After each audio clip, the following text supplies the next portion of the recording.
I'm oral historian Mike Chappell. Today, June 16th, 2013, I'm interviewing Dr. Anna Taylor for the Endocrine Society at its annual meeting being held this year at the Moscone Center in San Francisco.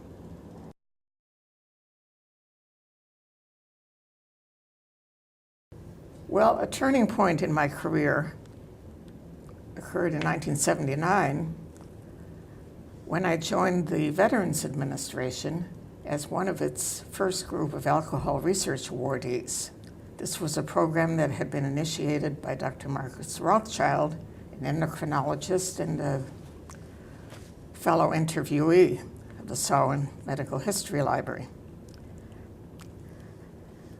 At the invitation of Dr.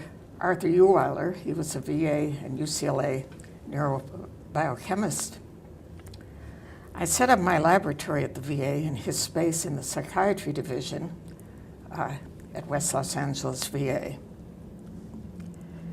And I called the lab, had to give names to all labs. I called the lab the Alcohol Research Laboratory. It was not significant as such, but it had an identity.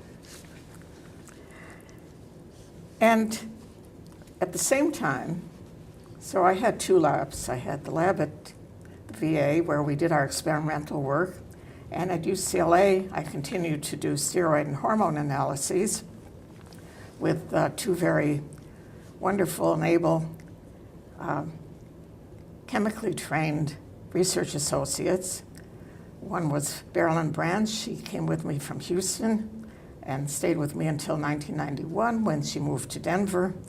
And then I was joined by Ms. Delia Teo, who is still with me today. And I turned my attention to the well-known actions of alcohol. After all, I had to justify my existence with the VA and on this Alcohol Research Award. And alcohol is known to be a stressor. And as such, it activates the pituitary adrenal axis. It's also hypothermic.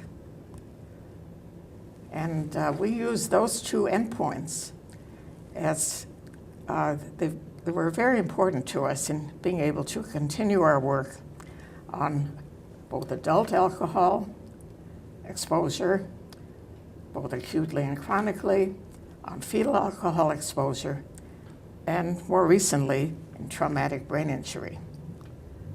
So that's what I was doing at the VA for the last 30 years, and at the same time doing the same thing, more or less, at UCLA.